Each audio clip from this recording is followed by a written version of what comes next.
Bem-vindos a esse aulão aqui da Mídia Ninja, da Casa Ninja Amazônia, também da Universidade Ninja. Eu sou Maureen Santos, colaboradora da Ninja Ambiental, e também trabalho na ONG Fases, sou professora da PUC-Rio. Estava com saudade aí dos nossos aulões.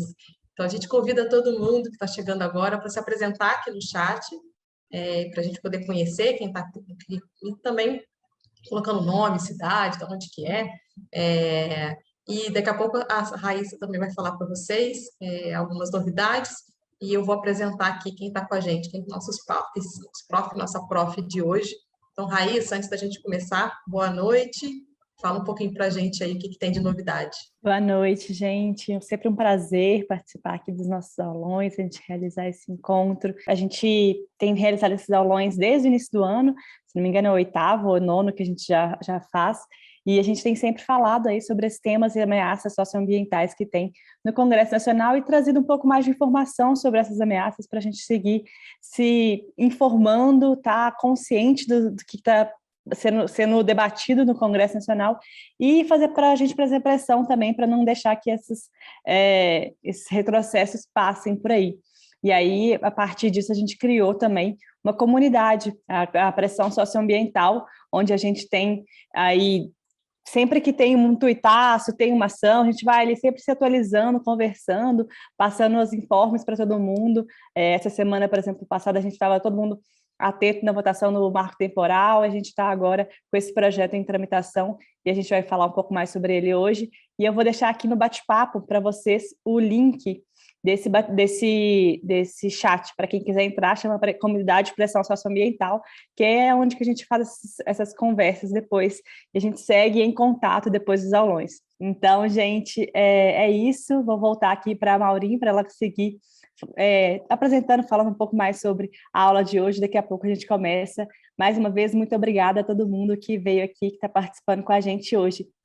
E lembrando, quem não se apresentou ainda, deixa no bate-papo aqui nome, cidade e o que faz, que isso aí é super importante para a gente tem acompanhado aí quem tem participado dos nossos aulões, quem também depois quiser certificado, é importante mandar aqui o nome para a gente certificar que a pessoa estava acompanhando toda a aula e depois a gente conseguir certificar.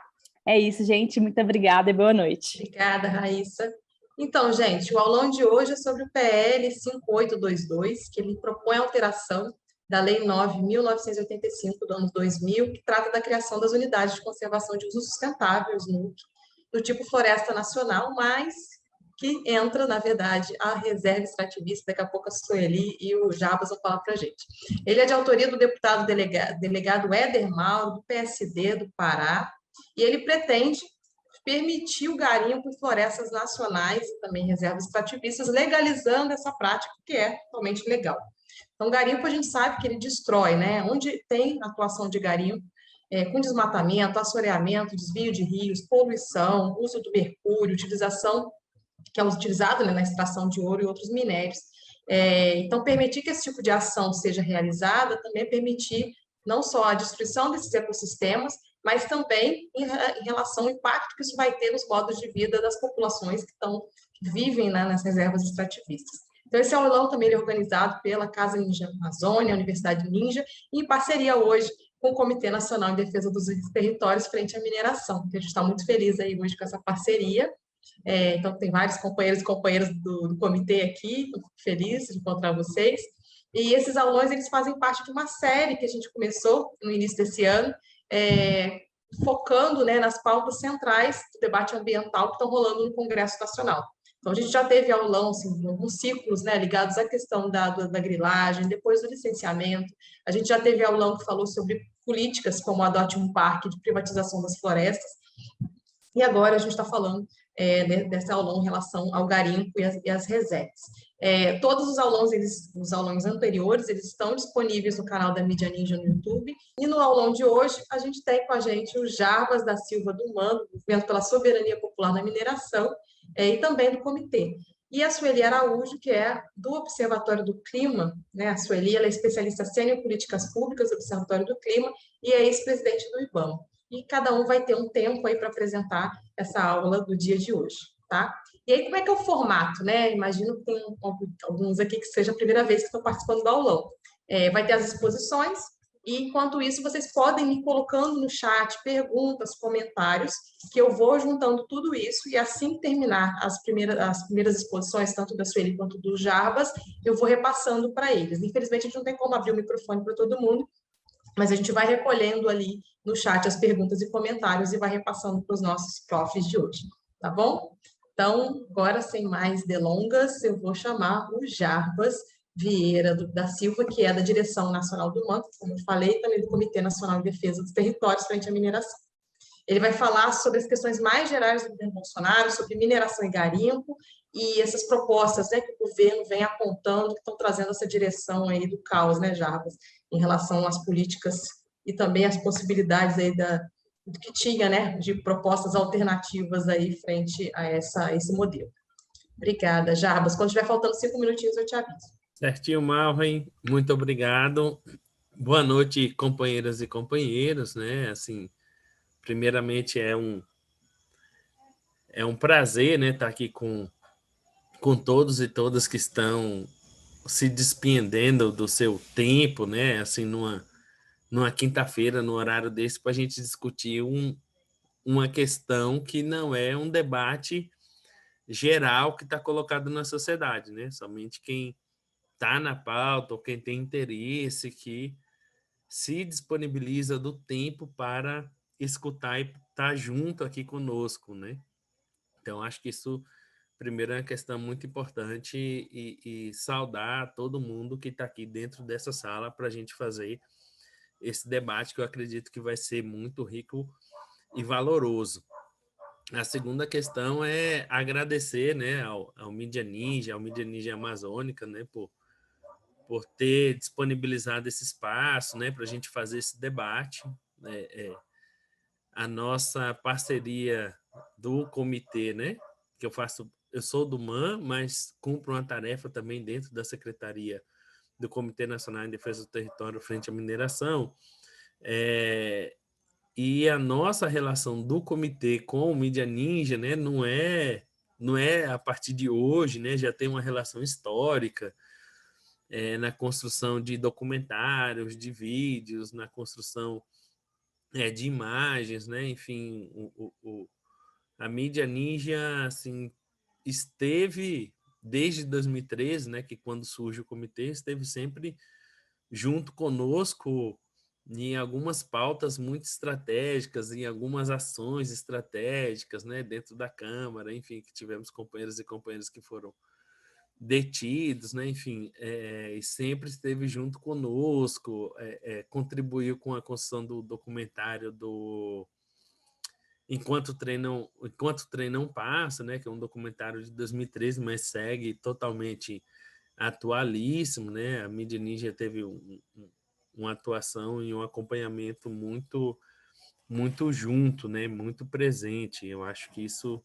é importante a gente saudar e principalmente em relação a fazer essa distinção, né, da mídia ninja amazônica, né, que tem pauta específica, né? Nós temos um território gigantesco e que é importante a gente fazer essa distinção do problema, por exemplo, do que é no bioma Pampa, do que é o bioma amazônico, o que é o bioma cerrado, né? Enfim, mesmo que seja, né, um modus operandi do capital, seja mineral, do agronegócio ou energético, né, mas as questões que envolvem, né, a cultura do povo e a forma de vivenciar é diferente. Então, precisamos também ter essa distinção, e eu acho que isso é muito valoroso para as questões que envolvem a luta de um povo dentro de um território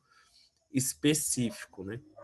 E aí hoje, como aqui nós temos como tarefa, né, dialogar entre nós aqui com o tema do PL 5822 de 2019, que a Maureen colocou muito bem aí de início, né, em relação a permitir o garimpo em reserva extrativista, a gente precisa fazer um balanço mais geral e ir afunilando, né, de como que a gente chega nesse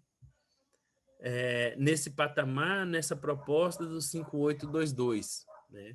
Primeiro, tem uma questão que eu acho que todos nós que estamos aqui vivenciamos, enxergamos, né? Que é a atuação que o Bolsonaro, né, enquanto candidato ainda, lá em 2018, fez em relação à pauta da mineração, né?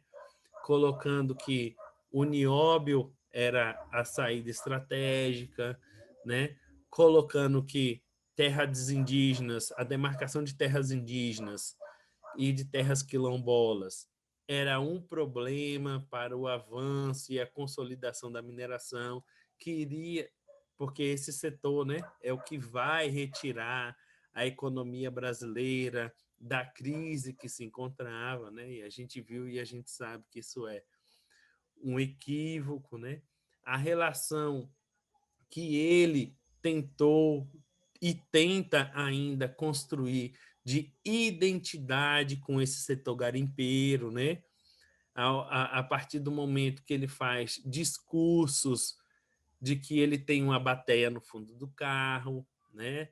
Tem uma relação que é verídica, né? Que o pai dele era garimpeiro, né?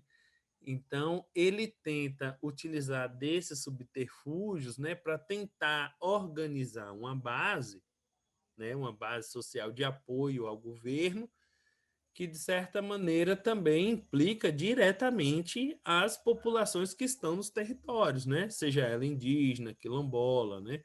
Para nós da Via Campesina, é o povo das águas, da terra das águas e das florestas, né, que o povo das águas não é somente quem está das terras, desculpa, não é somente quem está dentro de um assentamento de reforma agrária, né? Aí é os PCTs como um todo, né? Seja na Amazônia ou seja no Rio Grande do Sul, né? Assim, para a gente entender essa complexidade que existe dentro do nosso território, né? Então, Bolsonaro faz essa sinalização primeiro dentro de sua campanha, né? E aí, com a, a aprovação dele, né, e ele assumindo o governo, ele vai fazer uma série de medidas, uma série de movimentações, né, que vai, que na verdade sinaliza para os setores garimpeiros, né, e sinaliza também para o setor mega, ultra da mineração. E aí eu queria fazer só um parênteses e um asterisco, né? Porque o garimpeiro, hoje, século XXI, 2021, não é o garimpeiro da novela da Rede Globo. Não é o garimpeiro das fotos do Sebastião Salgado, né? Lá de Serra Pelada, que todo mundo carregava aquele saco de 60 quilos nas costas, enfim, não. Hoje o garimpo é outro. Hoje existe o dono da PLG, que é a Permissão de Lavra Garimpeira, né? Que coloca trabalhadores, digamos assim, precarizados ao extremo, para fazer a atuação de garimpeiro, né? E os recursos serem apropriados, em sua grande maioria, né? Por quem é dono da PLG ou por quem é o atravessador, que também existe esse sujeito dentro do garimpo, como está colocado atualmente. Veja, em 2019, 2020, teve aquelas duas operações do IBAMA, que inclusive finalizou com a queda do presidente, né? Do IBAMA em relação à destruição das máquinas, né? A destruição de tudo que foi encontrado no garimpo. O Intercept, ele fez um levantamento, fez uma matéria, né, assim, para tentar entender que sujeito é esse, que garimpo é esse, o que está colocado, né? E uma das perguntas que foram feitas foi: qual o valor dessas máquinas? Né? São máquinas que têm uma variação entre 500 e 2 milhões de reais. Pergunta: qual é o garimpeiro da nossa cabeça, do imaginário social, do imaginário da Rede Globo, que tem condição de comprar uma máquina de 500 a 2 milhões de reais, né? Primeiro, a gente precisa acabar com isso. Garimpeiro de bateia existe, mas são em poucos lugares, muitos restritos, e que não está no bojo do grande conflito hoje entre o conflito garimpeiro, que é colocado dessa forma, mas que não é o garimpeiro da década de 80, com os grandes grupos empresariais. Aí diga-se Vale, Anglo, né? O IBRAM por trás, a BPM, que é a Associação Brasileira de Pesquisa Mineral, e outros setores, como a Anoro, enfim. Então, a gente precisa, para a gente dar continuidade aqui, uma nivelação, a gente entender quem é esse sujeito garimpeiro. Esse sujeito garimpeiro não é a novela da Rede Globo que está passando aqui agora. O nome dela até me esqueci, meu Deus, que tem o... Império. Império, isso. Não é o garimpeiro do Império. O garimpeiro do Império ficou na década de 80, passou. Não existe mais.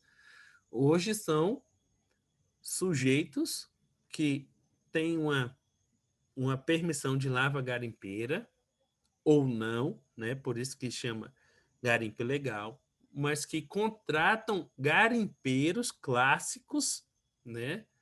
Que aí são nortistas e 80% nordestinos, né? Principalmente ali da região do Ceará, do Piauí, do Maranhão, que vão para o norte com esse imaginário ainda que segue na cabeça, né? De tentar acumular algo dentro do garimpo para voltar para o seu território, né? Então, essa é a configuração que existe hoje do garimpo, né?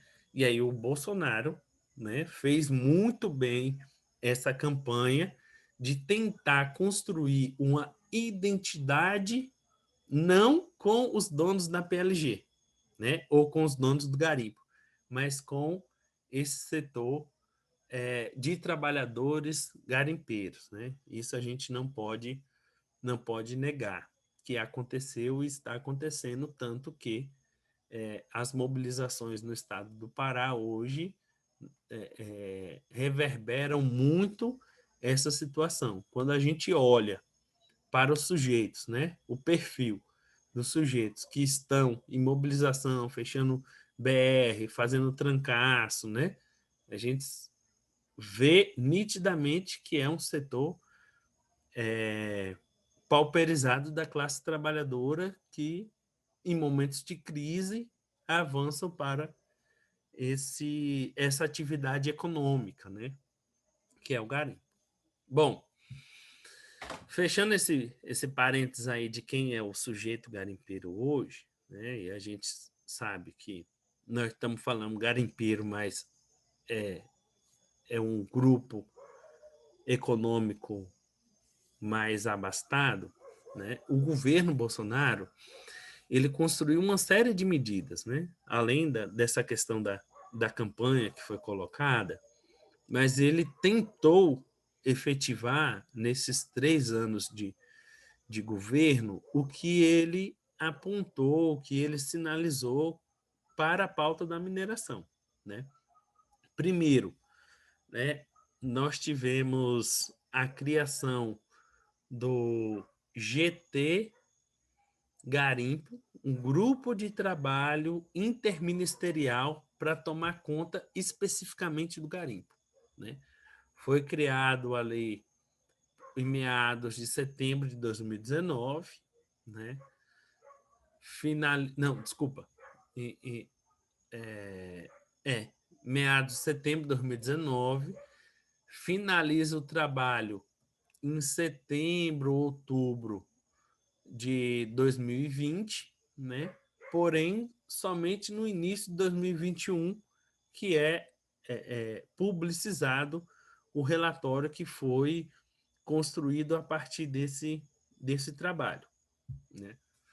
Eu vou deixar um asterisco que depois nós vamos voltar nas questões que são de conteúdo dessa proposta do GT do Garimpo, né? Depois, em 2020, né, ele lança o PL 191, que é o que propõe a mineração em terra indígena, né? E aí a gente precisa entender que o conteúdo do 191 não é somente mineração em terra indígena, né? Mas a partir do momento que o Congresso Nacional aprova a criação de uma mina dentro de uma terra indígena, né, está colocado também a aprovação de toda a sua infraestrutura para que essa mina exista. Então, a gente está dizendo PCH, hidrelétrica, dependendo do tipo de mineração hidrelétrica, né, de uma alta geração de energia.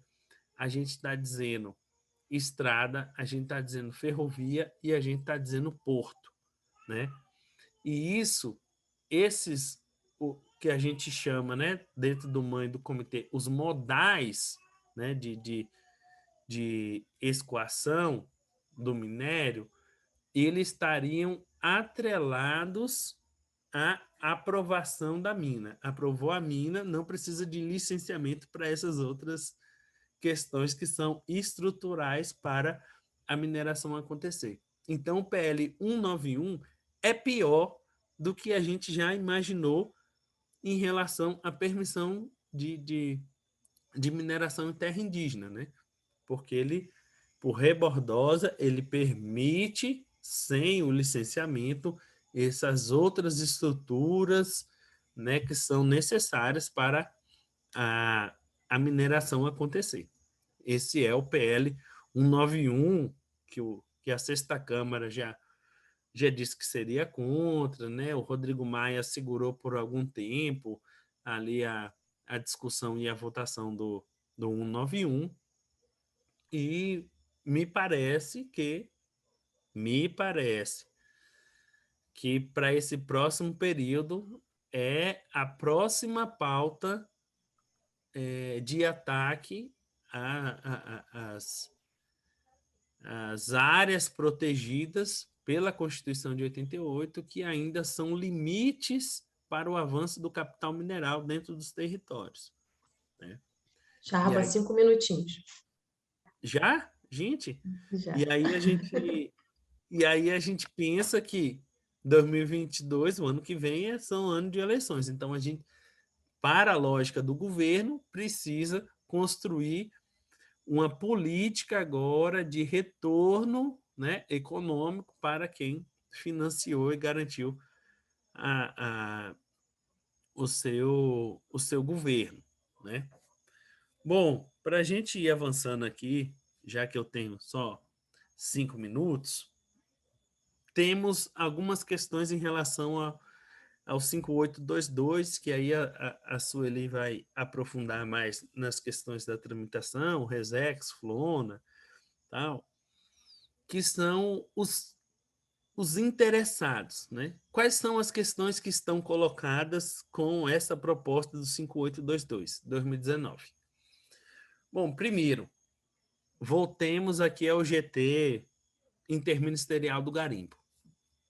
Apareceram diversas medidas, né? Depois eu posso mandar para a Malren, e aí a Malren manda para todo mundo esse relatório do GT interministerial de garimpo, que era o seguinte: a principal disputa hoje existente entre o grande capital, ligado ao setor da mineração e aos garimpeiros, digamos assim, aquele setor garimpeiro, é que para eu, enquanto cooperativa garimpeira, só posso legalizar o meu garimpo se dentro do meu quadradinho não existir nenhum processo de requerimento dentro da Agência Nacional de Mineração. E aí o seguinte que coloca dentro do grupo de trabalho interministerial, que inclusive é uma reivindicação dos garimpeiros, que existem muitos títulos e existem muitos requerimentos, que são esses quadradinhos, não sei se as pessoas que estão aqui conhecem os quadradinhos que existe no Brasil, é só entrar na ANM lá, no Sigmine, né, e fazer uma pesquisa que vai saber ali a coloração e a quantidade de quadradinhos que tem em cada território, né, que o setor empresarial, o grande setor empresarial, ele faz requerimento de tudo. 90% do território brasileiro hoje está requerido. Porém, o capital ele só vai fazer a exploração daquele requerimento se o mercado internacional tiver com preço bom e se o país tem condições, segurança jurídica e legislação trabalhista flexível para poder atuar dentro daquele minério específico. Então, as empresas requeriram tudo, porém nem todo mundo extrai. E isso gera um grande entrave para... Aí a gente tem que ser sincero agora. Para o pequeno garimpeiro, o grande garimpeiro, o médio garimpeiro, né? Ou o grande garimpeiro, que é esse aí de 500 a 2 milhões que anda comprando máquina nesse valor. Porque eles não conseguem se legalizar se existir um requerimento desse dentro do quadradinho, né? E aí, essa proposta do 5822, ela vem no sentido de garantir os interesses desses pequenos, médios e grandes garimpeiros e, ao mesmo tempo, garantir os interesses dos grandes. Por quê? Os grandes, né, o setor empresarial ligado à mineração, né, ligado ao capital financeiro e tudo mais, ele fez o requerimento, tem os seus processos, só que existem espaços ainda possíveis para exploração dentro das áreas protegidas. E essas áreas protegidas são as RESECs, são as terras indígenas e são as terras quilombolas, né? E isso não quer dizer que os grandes não tenham solicitações de requerimento. Existem, né? Por exemplo, a Anglo América, ela... tu também já está fechando aí, né? Acabei de ver. A Anglo América, por exemplo, ela abriu mão de todos os requerimentos que tinha dela dentro de terras indígenas, né? Mas outros setores empresariais, né, da mineração acabam colocando os laranjas como os donos do requerimento, que a gente não consegue enxergar quem é quem que solicita o título para fazer a exploração e a pesquisa e tudo mais. Enfim, para fechar, e a gente abrir para o debate aqui, porque já chegou meus 25 minutos, me parece que essa é uma questão que a gente precisa avançar na compreensão do que isso significa, não só para quem está envolvido diretamente dentro das RESECs, né, das reservas extrativas, mas também o que isso representa do ponto de vista da economia brasileira como um todo, né? O que isso, o governo Bolsonaro fazendo essa aprovação o que isso significa para os estados, para os municípios, né? Para as populações que não estão, por exemplo, quem está em São Paulo, ó, digamos assim, né? Tá cagando e andando, desculpa falar isso. Tá cagando e andando porque está acontecendo na Amazônia. Mas não é assim, né? Porque a gente precisa entender e compreender o todo, né? Seja da biodiversidade, né? Do que acontece na Amazônia, que afeta também o Pará, o São Paulo, né, o Rio de Janeiro, enfim, as grandes capitais, os ciclos das águas, tudo isso influencia, inclusive, do ponto de vista da questão da mudança climática, né? Então, isso não é um debate somente de quem está na Amazônia, não é um debate somente indígena, não é um debate somente quilombola, né? Nem tampouco de quem está na pauta da mineração. Isso é um debate que a gente precisa ampliar para toda a sociedade brasileira, né? E aí eu fecho por aqui e a gente vai conversando no debate. Obrigada, Jarbas. Desculpa aí, a gente acaba fazendo aqui, né, a pressão por conta do tempo, mas foi maravilhoso. E daqui a pouco, gente, mandem as questões aqui pelo chat, perguntas, comentários, que daqui a pouco eles vão ter oportunidade de dialogar com vocês. Então, agora, chamando a Sueli Araújo, agradecendo mais uma vez por ter aceito o convite, estar participando aqui com a gente. A Sueli, já tinha apresentado ela, né, que ela é assessora de política sênior do Observatório do Clima e foi ex-presidente do IBAMA. Então, já esteve aqui no aulão com a gente sobre licenciamento, um aulão maravilhoso sobre a Lei Geral do Licenciamento. Quem perdeu, pega lá no YouTube, porque foi muito bom. Obrigada, Sueli. Obrigada, Mauri. Eu vou fazer alguns comentários sobre a situação atual do garimpo, só complementando uns números a partir do que o Jarbas colocou, e a gente entra no processo legislativo, né, que está querendo viabilizar garimpo em reservas extrativistas. Vamos lá. Então, assim, o que eu queria destacar, além, o Jarbas deixou isso claro, a questão do garimpo tem aumentado muito no país e tem aumentado muito o garimpo irregular. É preciso deixar isso bem claro. Essa narrativa toda governamental que é voltada ao estímulo, em tese, de garimpos legalizados, ela, na prática, tem gerado o aumento de situações criminosas, porque é um grande crime, na verdade, contra a natureza, como eles deixam a situação dos garimpos, né? Depois não há chance zero de recuperação da degradação ambiental que esses garimpos ilegais causam. Eu acho muito mais dolorido, na verdade, do que o desmatamento, porque o desmatamento, depois de uns anos, você olha lá, a floresta, de uma forma ou de outra, está tentando se recuperar. Garimpos, tem garimpos que você sobrevoa, que foram tornados inativos, assim, desativados há décadas, e estão lá, a cicatriz está na floresta, então é realmente muito complicado de recuperar. Mas eu queria chamar a atenção disso, primeiro, a realidade da Amazônia. Tem um levantamento recente do MapBiomas, se vocês entrarem no site do MapBiomas, tem números atualizados. A Amazônia concentra 93,7% dos garimpos do país, praticamente a totalidade, gente, quase 95%.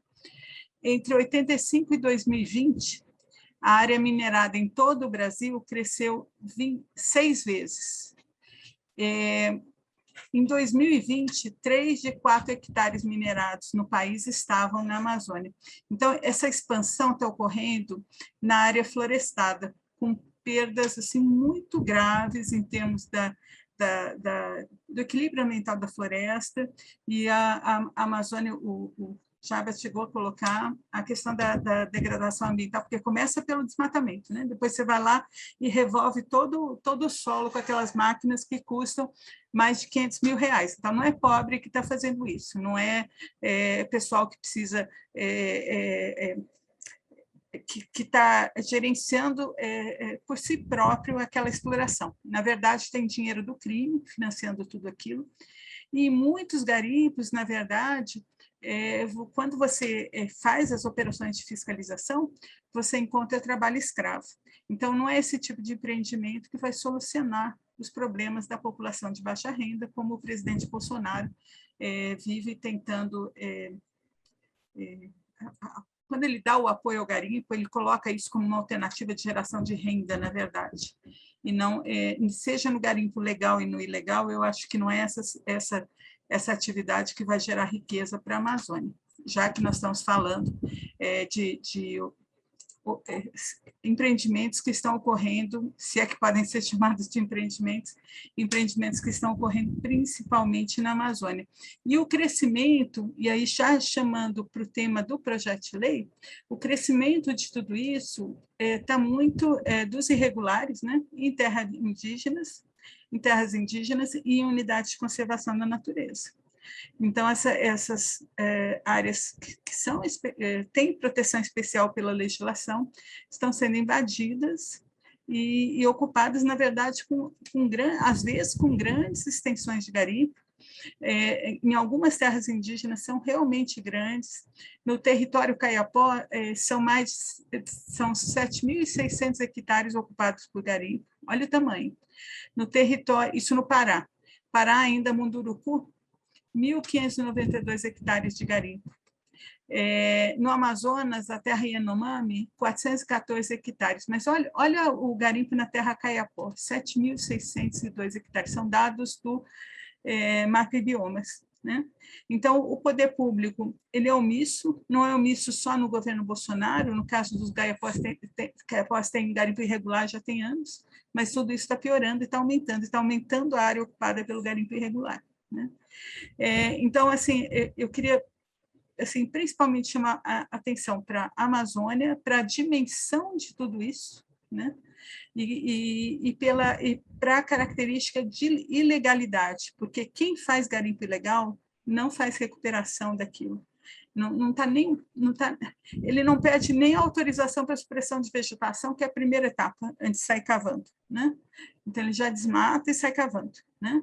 Então, é realmente uma atividade que está sendo executada no país de forma assim, bastante lícita, né? E é fundamental começar a rastrear o produto de tudo isso. Porque para onde, principalmente o ouro, que é o mais, na verdade, é o mais degradador, porque usa mercúrio, às vezes usa cianeto também, né? E deixa aquilo lá para o resto da vida. Para onde está indo o ouro que sai desses garimpos? Está sendo exportado? Quem está comprando sabe de onde está saindo? Que está saindo de terra indígena, né? Porque para algum lugar esse ouro está indo, né? Então, assim, inclusive para exportação. Então, há realmente uma deficiência de fiscalização gigante, né? Deveria ser uma das metas principais do governo em termos de fiscalização ambiental, né? E nós estamos na linha contrária, porque a narrativa do presidente da República, quando fala que o pai era garimpeiro, que tem equipamento de garimpeiro no carro, na verdade, ele dá um sinal de que tudo pode, né? Então, as pessoas em campo, elas vão achar que estão seguindo aquilo que o presidente da República está indicando que é a solução para a Amazônia, né? Então, assim, realmente eu queria destacar assim, a situação, né? Que só vai piorar com os projetos de lei que estão no Congresso. Antes do PL das reservas extrativistas, vou voltar a enfatizar, como o Jarbas falou, do 191, mas eu queria enfatizar principalmente o PL 490 na Câmara, que, além de permitir tudo em terra indígena, ainda adota o marco temporal.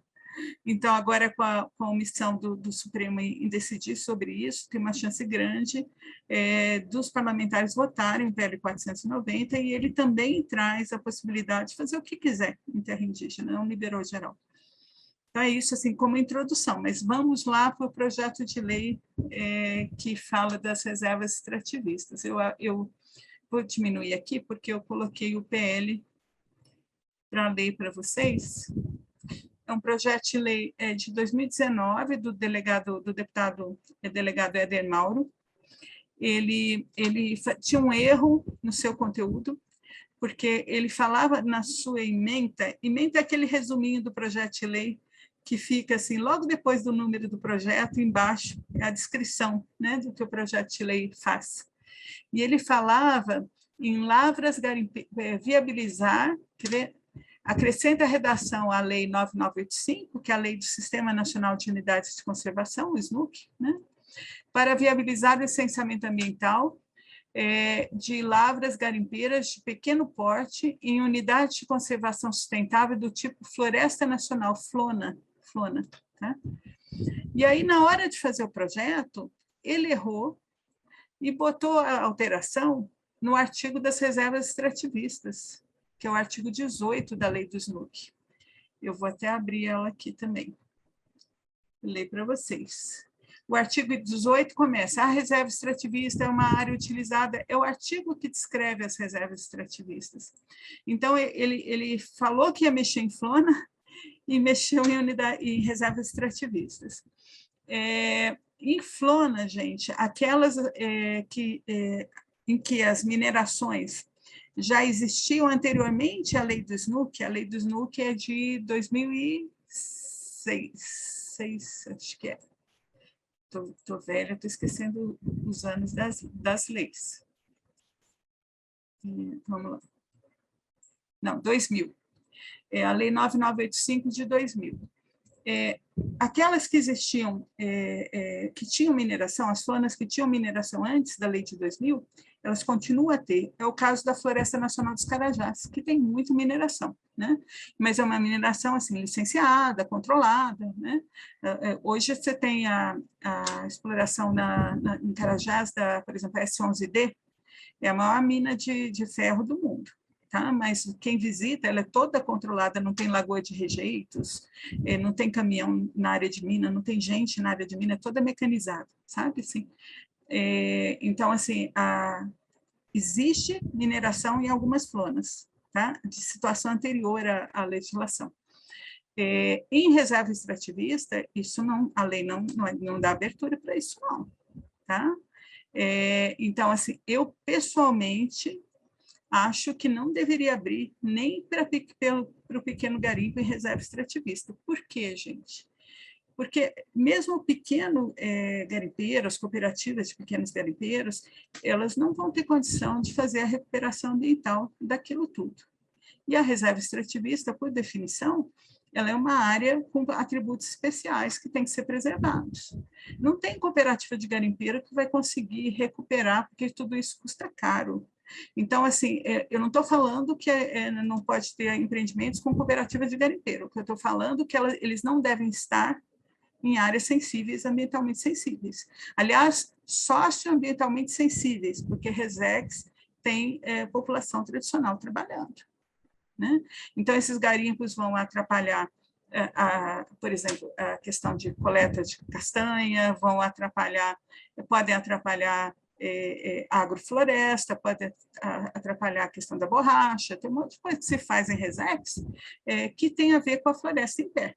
Garimpo não trabalha com floresta em pé, trabalha com desmatamento e você revolver tudo aquilo, né? Ou se é direto na água, em poluição direto no rio. Né? Então, eu pessoalmente acho que a lei não deve ser alterada. Eu vou dizer como é que está o artigo que proíbe, tá? Hoje, só para vocês entenderem. São proibidas, é o parágrafo 6º do artigo 18, é nele que eles estão alterando no projeto de lei. São proibidas a exploração de recursos minerais e a caça amadorística ou profissional, dentro do artigo da Resex, tá? Então, a população que está lá, que usa aquela Resex, ela tem que usar pelos atributos daquela área protegida e sem degradar aquela área protegida. Né? Essa é a essência. Na Floresta Nacional FLONA também. Tá? A questão da FLONA, da mineração em FLONA, tem a ver com situações pretéritas. Né?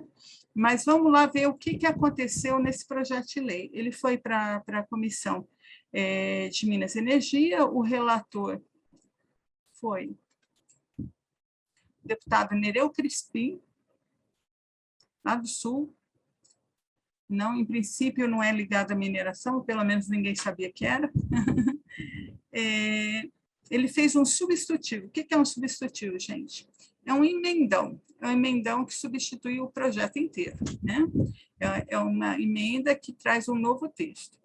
E aí, esse novo texto assume a Resex. Eu tenho a impressão que quem ajudou o relator falou assim, olha, mas eles estão alterando o artigo da Resex, mas aqui está a Flona. Então, eles assumem que é para a Resex, né? E acho que não perguntaram para o autor do projeto se ele queria Flona ou Resex, né? Então, ele mantém no 18 e aí, na emenda, já assume que altera as leis 9985, que é do SNUC, aí 8001, que tem a ver com a distribuição dos recursos da CEFEM, né, do tributo que é cobrado em relação à mineração, e aí a própria emenda já coloca, para viabilizar o licenciamento ambiental de lavras garimpeiras de pequeno porte em unidade de conservação de uso sustentável do tipo reserva extrativista, né? E aí começa a colocar, gente, condições, como as cooperativas têm que ser com as pessoas que têm direito de uso daquela área da Resex, tem que ser autorizada por licenciamento ambiental e ser coerente com o plano de manejo da Resex. Fala que os recursos têm que ir para a população que habita ou que usa aquela área protegida. Começa a colocar um monte de condições, como recuperar a área degradada, nos moldes estipulados pelo licenciamento ambiental. Eu, sinceramente, acho que o Brasil é tão grande para você ir minerar logo numa reserva extrativista. Eu, pessoalmente, se fosse indicar parecer na Comissão de Meio Ambiente, esse parecer que foi dado é da Comissão de Minas e Energia, eu realmente indicaria para rejeição. Eu acho que não faz sentido, as áreas protegidas já são tão pressionadas no país, já tem tantos problemas de invasão, tanto problema de falta de recursos, que você abrir para isso, numa área em que eu acho que a floresta tem que ser mantida de pé, ou outro tipo de vegetação nativa, que não seja floresta, a Resex não é necessariamente floresta, né? Eu realmente acho que o país está indo para o lado errado, e não é isso que vai gerar renda para essa população, tem outras formas dela obter renda, essa é a minha posição pessoal. Agora, isso vai ser aprovado na Câmara, não vai? Chance tem. Com a composição atual da Câmara, eu acho realmente que tem chance de aprovação. Tem possibilidade de judicialização, falando em proibição do retrocesso, outros argumentos nesse sentido. O próprio Supremo já admite, de alguma forma, esse tipo de argumentação, mas pela composição, depois do deputado Lira na presidência da Câmara, tem chance de tudo atualmente, né? O próprio 191, que ninguém acreditava nem em falar mais nele, o pessoal já está falando em colocar para a pauta. Então, assim, tem que monitorar, e pelo menos naquilo que me perguntarem, eu vou indicar pela que a gente tem que lutar contra. Eu realmente acho que você não deve forçar a flexibilização do SNUC, do Sistema Nacional de Unidade de Conservação. Ele já sofre tantos ataques que assim, não vale a pena. E se para aquela população da reserva extrativista, se exigir tudo isso que está no substitutivo, vai sair tão caro que eles vão achar que é melhor fazer outra coisa. Porque a recuperação de mineração, seja garimpo, seja mineração industrial, é muito caro, é muito caro. E você nunca realmente volta à situação anterior, né? E por isso você vai ter que, a licença ambiental prever compensações, porque você nunca recupera a natureza ao que ela era, quando você minera. Primeiro porque você cava, né? E você tira, na verdade, né? Então, ela não vai voltar a ser o que era, né? E aí, se você for exigir compensação de uma população desse tipo, que atua em Resex, vai ficar inviável.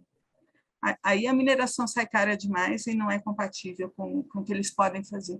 Tá bom, muito bom, Sueli, uma aula para a gente entender essas correlações. Tem muita gente aqui ansiosa para entender, né, o que são esses PLs principais. Eu vou aqui na ordem do que surgiu, tá? E aí eu vou pegar aqui e aí vocês veem o que pode ser. Acho que primeiro dialogando com isso, né? Porque teve essa aula do licenciamento que traz essa abordagem do autolicenciamento para a atividade de mineração, né? Garimpo. Então, uma primeira pergunta que não entrou, mas eu gostaria se você pudesse falar um pouquinho sobre isso. E a Cíntia e o Caio, os dois repetiram a mesma pergunta, aí eu vou falar para vocês, gente, tem vários aulões sobre licenciamento ambiental, grilagem, de outros projetos de lei que está tramitando. A gente está enfocando aqui sobre esse projeto do 5822, tá? Porque eles perguntam, são tantos projetos de lei tramitando hoje, poderia trazer um apanhado geral sobre os mesmos? É muita coisa, né, que está tramitando ao mesmo tempo. A Sueli e o Jarbas já falaram de alguns, né, com o PL 490, essa chance de voltar no 191, enfim. Então, vamos ver se no finalzinho, se der tempo, a gente traz aí. Jarbas, se você puder falar um pouquinho o que a Adriana Lira pergunta, se você sabe qual a posição da Frente Parlamentar Ambientalista a respeito da temática abordada, e aí eu vou pegar uma que a Letícia fala e fica para os dois, tá? Quem souber responder. Quando um garimpo ilegal ou em terra indígena é desmontado, o IBAMA, Polícia Federal, autua o trabalhador precarizado ou o dono da PLG. Vou começar então com Jarbas e depois eu passo para a Sueli tentar responder em 5 minutinhos para a gente voltar aqui para os outros comentários. Pode ser? Pode sim. Então, pegando aí pela ordem, né, Mauro? Tem uma... Primeiro que a Sueli deu uma aula muito aí significativa para a gente compreender as questões que estão colocadas, né? Isso aí é fantástico. A segunda questão é ali o que foi colocado aí sobre a questão da lei do licenciamento geral, né? Se não me engano, é no artigo 2º, agora eu não estou com ele aberto aqui, mas se eu não me engano é no artigo 2º que está colocado lá, que dentro do licenciamento geral estaria de fora os pequenos e médios empreendimentos de mineração. Porém, contudo, entretanto, e que seria regulamentado por um órgão específico. Porém, contudo, entretanto, não existe na Agência Nacional de Mineração o que é pequeno, médio empreendimento de mineração, né? Aí a gente vai no CONAMA, que não tem nada. A gente vai na Agência Nacional de Mineração, não tem nada. Então, não tem um conceito sobre o que seria esse pequeno e médio empreendimento de mineração, porque quando a gente está falando de empreendimento, a gente muda a categoria, né, da questão da extração mineral, porque a própria Agência Nacional de Mineração não utiliza desse conceito de empreendimento mineral. Que empreendimento mineral a gente pode entender como a cava, mas, ao mesmo tempo, a gente pode entender a cava e a sua estrutura como um todo para o escoamento, né? Então, tem essa dubiedade que nós não temos condições assim de afirmar se o garimpo entra ou não dentro da lei do licenciamento geral que foi aprovada na Câmara e tá no Senado. Podemos fazer um ping-pong? Eu já completo? Podemos. Maravilha. Sem formalidade. Você tem razão, não tem definição nenhuma. Isso é um grande problema, mas a redação que você falou, ela estava na Câmara, mas eles alteraram e eles só excluíram da lei mineração grande de alto risco. O resto tudo está na lei. Significa que pode ter, inclusive, autolicenciamento de garimpo. Um registro na internet. Nossa. Como a Maureen falou. Sim. É isso que está no Senado. Mudaram na última hora esse negócio. Nossa Senhora. Dessa eu não estava acompanhando, Sueli. Estava a redação que você falou, mas pegando tudo, né? E agora ficou só grande impacto e alto risco. Aí só pega Carajás. o resto está liberado tudo. Assim não. Pode continuar, perdão. Aí, a segunda questão, o que veio para mim era o que mesmo, Maureen? Me ajuda, por favor. É sobre a frente parlamentar. Sim. Então, me parece que o atropelo está tão grande e as pautas estão tão... Não vou nem xingar aqui, está tão difícil, né? Assim, é uma pancada atrás de outra a cada semana, que me parece que, por ainda estar para ser aprovada na Comissão de Minas e Energia, porque é o seguinte, já tem 5 sessões da Comissão de Minas e Energia que esse PL entra para ser votado e não é votado porque o relator não aparece, não marca presença na comissão. Então, tem uma questão de fundo que não está nítida, né? Do porquê que o relator, o Nereu, né? Que inclusive tem outras pautas relacionadas à mineração, como o PL que retira recurso da fiscalização da ANM de barragem, né, para a TER, que é a Assistência Técnica e Extensão Rural, né, assim também como ele está com a subrelatoria do GT de mineração que foi criada agora em junho, não está nítido por que ele não aparece nas reuniões da Comissão de Minas e Energia, às 5, que desde quando está sendo colocado para votação. E o presidente da Comissão de Minas e Energia disse que só vai colocar para votação quando o relator aparecer para ler o próprio relatório que ele construiu, né?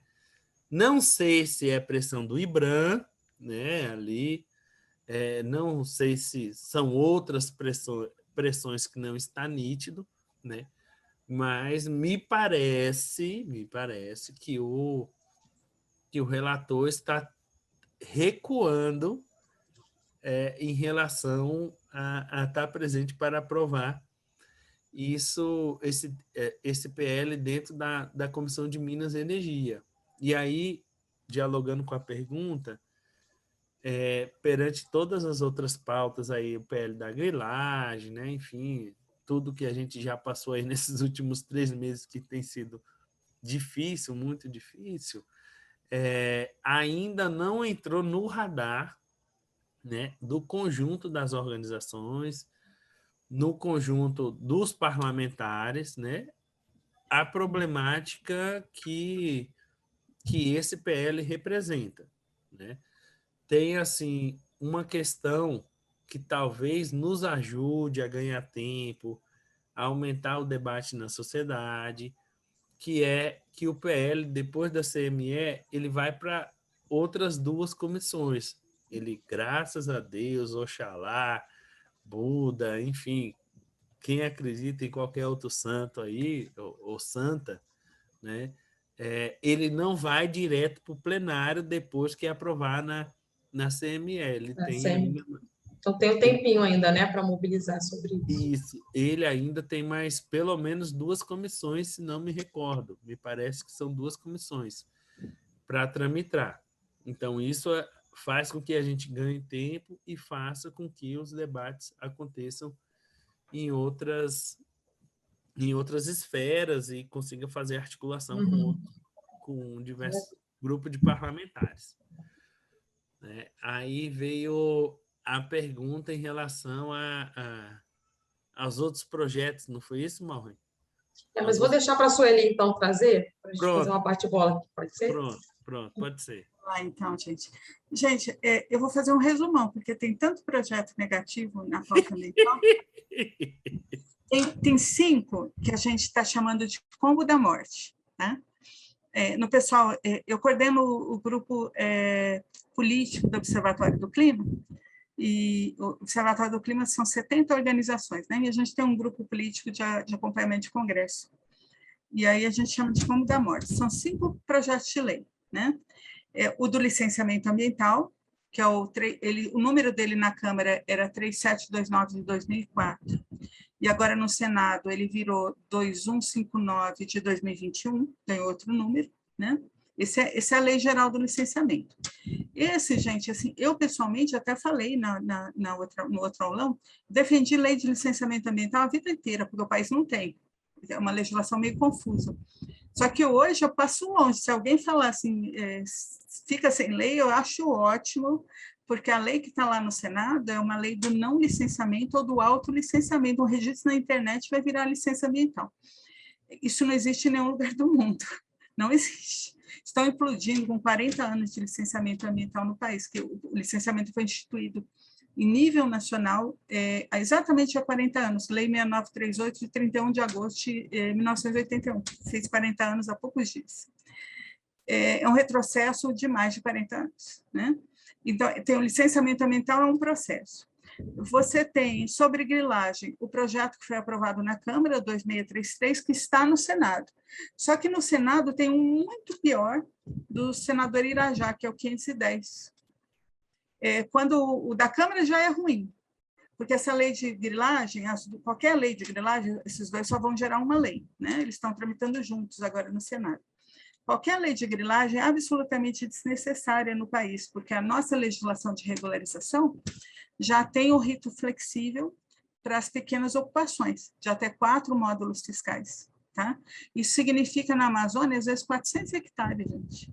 Tá? Aqui no DF é 8 hectares, mas na Amazônia significa 400 hectares. Já tem. Então, 95% dos ocupantes, assim, os que são de baixa renda, agricultores familiares, população tradicional, todo mundo já tem legislação especial mais simples, tá? Então, quando eles querem fazer esses PLs, é para simplificar para os grandes. Eles querem as mesmas benesses do agricultor familiar na regularização, da regularização do assentamento do INCRA, e não querem conferência, não querem vistoria. Isso nas grandes ocupações, né?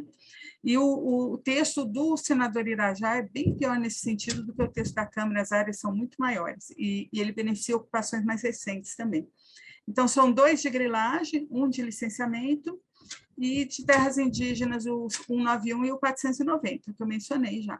Então, esses 5 fazem o combo da morte, mas além do combo da morte, tem o PL que nós estamos comentando hoje, o 5822. Há poucos dias, a Câmara e Senado tentaram votar, ainda bem que não conseguiram ainda. Na verdade, a Câmara votou, o Senado que ainda não. Votaram redução no meio da crise climática, as cidades com qualquer chuva tendo enchente, né? Eles votaram a redução das faixas de áreas de preservação permanente ao longo dos cursos d'água, a redução das matas ciliares que você tem que deixar. As matas ciliares, elas previnem o rio de se assorear e a população de ser afogada, é isso, né? E eles reduziram isso em áreas urbanas, em perímetros urbanos, há poucos dias, está no Senado também para decidir isso. Então, toda semana tem uma surpresa, tem o combo da morte, mas se você olhar na pauta semanal, o negócio está bravo, o negócio está bravo. Nos 2 primeiros anos do governo Bolsonaro, gente, eles não estavam aprovando nada, porque nesse sentido de flexibilização da legislação ambiental, perderam em todas. Por que eles perderam? Porque eles estavam sem articulação política direito, o governo Bolsonaro é campeão de medidas provisórias rejeitadas em todos os assuntos, tá? Então, ele quis fazer articulação política com a bancada BBB, bala, boi e bíblia, né? E depois ele viu que precisava do centrão, na prática foi isso. E enquanto ele estava tentando se segurar com a bancada BBB, ele estava perdendo muito, né? E aí os ambientalistas estavam conseguindo salvar, na verdade, né? Quando entrou o Lira, gente, com essa aliança com o Centrão, a pauta toda semana tem porcaria em ambiente. É uma luta desumana, a gente não está conseguindo nem acompanhar direito. Tem várias organizações tentando acompanhar, é desumano, assim. A gente passa o dia inteiro recebendo notícia ruim, não sabe se vai para a internet twittar, vai ver, falar com jornalista, você não sabe nem como se mexer na hora, porque é tanta notícia ruim. Estamos na luta, tem uma lista grande de organizações da sociedade civil lutando contra isso. A gente não desiste, não, nem que seja... Na Câmara, a gente está perdendo, o máximo que a gente consegue de votos, 140 votos, dos 513. Então, a gente perde todas, não pode deixar pautar. E no Senado está um pouquinho melhor, porque tem senador Contarato, senador Rondolfo, senador Elisiane, senador Jacques Wagner. O Senado está com uma composição melhor para a gente um pouquinho. Não quer dizer que a gente vai ganhar, mas está mais fácil fazer advocacy no Senado. Não, eu já ia emendar uma pergunta, mas deixa eu ler primeiro os comentários do pessoal. Então, a Itete Gavião falou, por causa do garimpo em terras indígenas, tem muitos rios poluídos, tem muitos conflitos e muitas lideranças indígenas foram mortas por denunciar os garimpos nas suas terras. O Dani Clay traz uma coisa bem importante também aqui, que ele fala que, para além desses donos dos garimpos, os trabalhadores, né, que o Jarbas em especial falou, é importante considerar a atuação das facções do crime organizado, em especial o PCC e o Comando Vermelho. Então, se vocês pudessem falar um pouco disso também seria legal. O Juarez, ele comenta que o garimpo, né, são atividades, e a mineração são atividades destrutivas tanto para o bioma, como também para a sociedade de classe, dos indígenas, dos quilombolas, extrativistas, e realmente há muita degradação do meio ambiente. E aí, perguntas. Vou pegar aqui mais algumas perguntas. O Gabriel faz uma pergunta para vocês dois. Para resolver essa problemática, vocês acham que apenas fiscalização e mecanismos de comando e controle são suficientes? Como desenvolver políticas públicas palpáveis que possam resolver a questão do garimpo? E aí, já que tem a ver com essa questão de resolver, a Érica faz uma pergunta que complementa. Qual a opinião de vocês sobre os mecanismos de governança para resolver e dirimir os efeitos de violação de direitos por parte dessas empresas mineradoras sobre povos tradicionais e indígenas no que toca aos usos da água, por exemplo? Alternativas de desenvolvimento econômico, já que o garimpo mais de 93% está na Amazônia, vou falar de Amazônia. Alternativas para geração de emprego e renda na Amazônia, no meu entendimento, estão longe de passar pelo garimpo. Podem envolver até mineração, se ela for legalizada e com licença ambiental e com todas as condicionantes adequadas. Mas a solução da Amazônia, para mim, é a valorização da floresta em pé. Tá? Eu sou nascida em São Paulo, mas minha família é de Manaus. Eu conheço e trabalhei muito na região. Tá? Então, conheço muito bem a realidade regional. Não posso ser acusada de não conhecer ribeirinhos e o meio da floresta, não. Você tem alternativas que podem ser construídas com a floresta em pé, com o uso de tecnologia, que vão gerar realmente, na verdade, com o uso do conhecimento tradicional que as populações têm, né? Então, tem todo um campo para produtos regionais, alimentícios, para fármacos, para cosméticos, milionário que o país não usa, não investe. Vou dar um exemplo que o professor Carlos Nobre vive dando. Açaí. Você tem loja de açaí em Tóquio, tá? Em Tóquio. 1 hectare de açaí gera muitas vezes mais dinheiro, né, do que 1 hectare de boi ou 1 hectare de soja. Tá? E vai para as comunidades, principalmente se você fizer investimento em aproveitamento, e parar de exportar só açaí congelado in natura. O que tem de açaí trabalhado, industrializado para outros produtos hoje é feito no Ceará, porque o Tasso Gereissati viu a chance de mercado e investiu. Tá? Então, assim, como açaí, quem é da região sabe, tem tanta coisa que pode...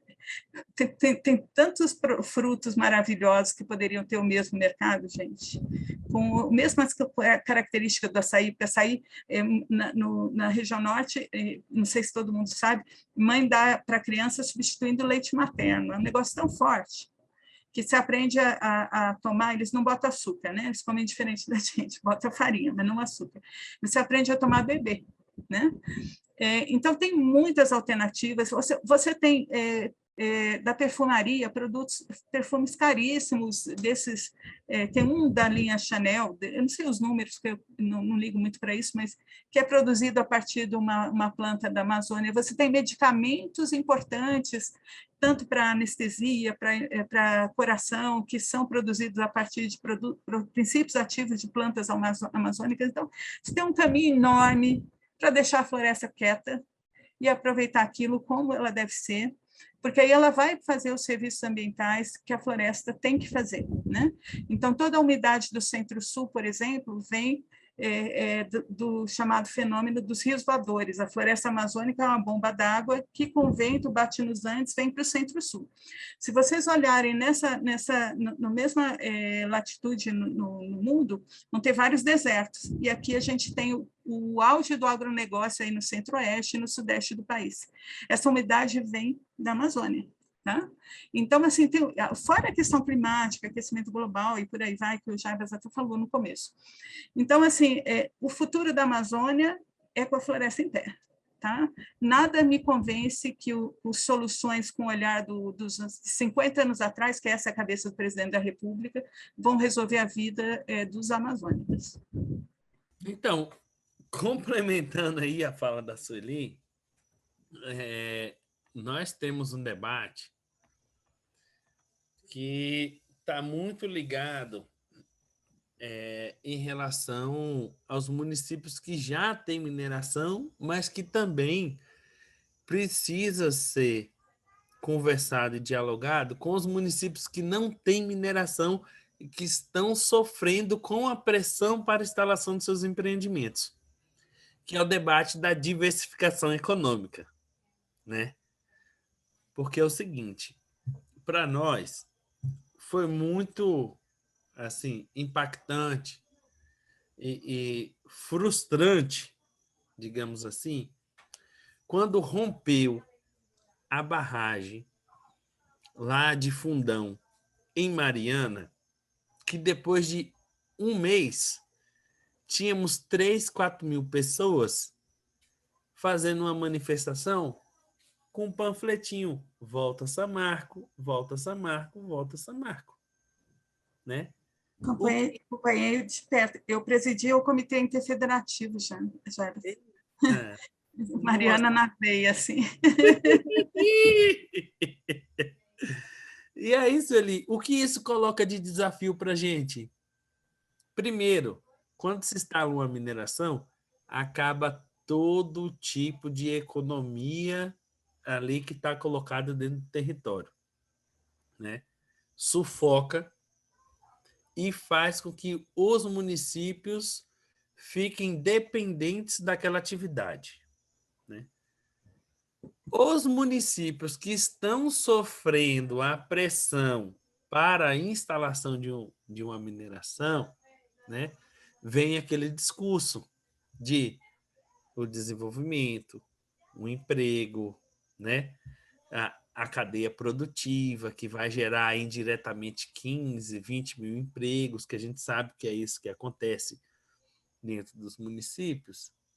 E a gente precisa, temos até iniciado uma discussão, não é, Ju Malerba, que está por aqui, né? Talvez a gente, acho que ela está por aqui ainda, mas que dentro do comitê a gente tem iniciado uma discussão de a Cefem e a Cefu ser vamos aprofundar ainda, ser um fundo para que a gente construa um processo de fortalecimento e diversificação dessas economias locais. Porque se a gente fortalece as economias locais, a gente consegue que as populações tenham renda, tenham emprego e consigam minimamente, né, porque a partir do seu processo territorial, enfrentar o processo da mineração. Porque se a gente, o concreto é isso que acontece nos territórios hoje. A gente pega um município que está pauperizado, com dificuldades, né? Aí vem uma mineradora dizendo que vai ter emprego, que vai ter renda, que vai trazer isso, vai trazer aquilo, 5 mil empregos indiretos e não sei o quê. Pronto, acaba qualquer tipo de resistência. Não adianta você dizer que vai rebaixar o lençol freático, que vai, né, contaminar o solo, que vai ter poeira, que vai ter um aumento de problemas de doenças respiratórias, dependendo do tipo do método da extração mineral, que vai ter outros tipos de contaminação. Não adianta a gente dizer isso, né? Porque ainda não aconteceu. Aconteceu em outros lugares. Aqui não aconteceu. Então está fora da minha realidade. Eu não tenho condição de segurar e avançar. Então, uma das nossas propostas né, que dialoga com esse tema, é da gente fortalecer, que aí é isso que a Sueli está dizendo, né? Fortalecer os processos de diversificação e fortalecimento das economias locais, juntamente com a organização popular, né? Porque somente esses dois fatores que vão fazer um maior fortalecimento das resistências locais para segurar qualquer processo de mineração, seja ele de garimpo ou da mineração industrial, de entrar dentro do seu território, né? Porque o fetiche é muito grande, né? O Juarez faz um comentário aqui final, dialogando com o Sueli, que ele fala que ele é da Bacia Amazônica, que vê também que tem muitas alternativas, né? Que deveriam aí ter uma visibilidade maior. Agora, o chat, alguém escreveu para a sustentação econômica, sem precisar destruir o meio ambiente. Falou do açaí, além dele também tem a castanha, o cacau, etc, etc. E a Érica falou que as transnacionais já estão aqui de forma legal e, claro, também de forma ilegal por conta da ineficiência da fiscalização. A Vale, protetora da floresta de seus povos, é uma dessas empresas que vem sistematicamente violando direitos, matando, poluindo, assoreando os rios, sem contar com os outros desdobramentos de suas atividades, como a violência sexual, os assassinatos sobre os corpos dos residentes do entorno de seus diversos empreendimentos. Gente, a gente tem que ir terminando a aula, uma pena, porque está muito bom, né? Estou aprendendo um monte hoje aqui. E lá na FASE a gente começou a fazer um estudo sobre a Vale, que a Vale agora está nessa vibe da emissões líquidas zero, né? É um debate dentro da agenda de clima, e ela tem metas para 2030 e metas de neutralização total do carbono, né? De carbono neutro, que eles chamam. Aí como é que você consegue imaginar a Vale, né, ser um carbono neutro, com tudo que ela faz e com tudo que está envolvido aí. Mas, enfim, acho que era o tema até para a gente debater mais para frente. Antes de aceitar qualquer discurso de clima deles, tem que pedir para tirar todas as pessoas que estão na zona de autossalvamento, que é o que aconteceu em Brumadinho. Todo mundo que eles tiverem com restaurante, parte administrativa em zona de autossalvamento tem que ser tirado amanhã. Aí depois você discute. Exatamente, né? Exatamente. Eu vou além. É uma piada. Eu vou além ainda. Que descaracterize e descomissione todas as barragens de rejeitos que existe da Vale e comece a produzir com processos de pilha estéreo. Boa, a gente podia fazer uma lista, né? Antes vocês vinham com esses papos de emissão líquida zero, tem que fazer isso, gostei. Raíssa tem um recadinho, gente, antes da gente terminar. Massa. Primeiro, muito obrigada, Sueli e Jarbas, foi ótimo, foi um super... Estava comentando com a Maureen que foi super leve, assim, e ao mesmo tempo super informativo, a gente consegue absorver super bem, foi bem legal. Mais uma vez, obrigada aí por estar aqui com a gente mais uma vez, a Sueli e o Jarbas aqui pela primeira vez, né, nos aulões.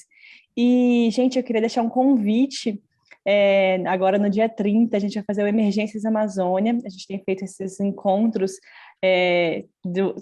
sobre temáticas diversas da Amazônia, e a gente vai fazer no dia 30 de preparação para a COP, falando em clima aí, a gente preparação para a COP 26, então vou deixar o link aqui no bate-papo também para vocês se inscreverem, quem quiser participar. E só uma última pergunta, que eu vi que a Cíntia perguntou algumas vezes aqui, Sueli, se puder responder, se o PL ainda pode ser colocado em regime de urgência. Você tem vários tipos de urgência, que o pessoal usa mais a do 155 do regimento, que é urgência urgentíssima. Aí você pega a assinatura da maior parte dos líderes e aí vai direto em plenário. Pode ser votado direto em plenário, pode sim. Tem os requisitos para isso, mas pode, com certeza. Obrigada. Sempre dá para ficar pior, né? Essa que é o resumo. Vai ter alguém gritando lá. Não, e é muito importante lembrar do lista de trânsito do grupo, né? Que a Raíssa colocou, coloca ali de novo, Raíssa, para quem quiser, porque é ali que a gente fica mobilizando e mandando as informações, quando tem tuitaço, quando tem as ações lá, para também apoiar quem está nessa linha de frente aí, como a Sueli e o Jarbas. Não, eu só ia falar mais uma coisa que eu vou deixar o link ali do Emergência, quem quiser participar. E, gente, fiquem de olho no e-mail de vocês, que a gente sempre manda o Emergências, outras oportunidades. Então, eu vi aqui hoje que quase ninguém que respondeu a enquete, quase ninguém viu pelo e-mail, mas fiquem de olho que a gente sempre manda por lá também essas novidades. Então, só para deixar esse alerta aí para vocês. Mais uma vez, muito obrigada e boa noite. Obrigada, gente. Obrigada, Sueli. Obrigada, Jarbas. por esse aulão aqui maravilhoso. E obrigada a todo mundo, né? E, Barro, só para fechar, com uma problematização. Vamos lá. Brasil, existe de 80 mil a 800 mil garimpeiros. Nem todos são agricultores ou estão em outras atividades, que eu trago como exemplo Crixás, que tem uma mina, tem um garimpo e tem uma judicialização dentro do garimpo sobre uma mina que está ali um bolo doido. Ninguém extrai. Tem uma judicialização, nem a empresa, nem o garimpeiro extrai. E ali é garimpeiro de verdade, da bateia, né? Todos eles vivem ainda no entorno da mina e continuam lá com a bateia, né? Ilegalmente, óbvio, né? Enfim. Uhum. Mas nenhum deles planta um pé de feijão. E tem um tanto de terra do lado. O que a gente vai fazer com essa turma que quer viver dessa forma, né? Tem uma questão tem um desafio aí que é importante, né? O movimento vai ter que enfrentar. E o comitê, isso é para o comitê. Isso aí é para o comitê. Vão ter, tem que discutir, que é isso. Né? Não é à toa que a gente entende por que o Bolsonaro, de certa forma, ganhou corações de muitos desses trabalhadores garimpeiros. Né? Se a gente ouve aquele áudio que foi enviado, que nem era do Bolsonaro, tem um vídeo do cara do Pânico falando do áudio que ele fez e que enviou para os garimpeiros, que os garimpeiros choravam de Serra Pelada, que o Bolsonaro tinha mandado um abraço para eles, para apoiar eles, enfim, né? Mas boa noite, pessoal, que o pessoal já está indo. Então, obrigado, comitê, pela parceria, companheirada. Um abraço aí para todo mundo, Alessandro e Juliana, que também articularam aí esse aulão. Tchau, tchau, gente. Boa noite. Boa noite, Sueli. Obrigada. Boa noite, já.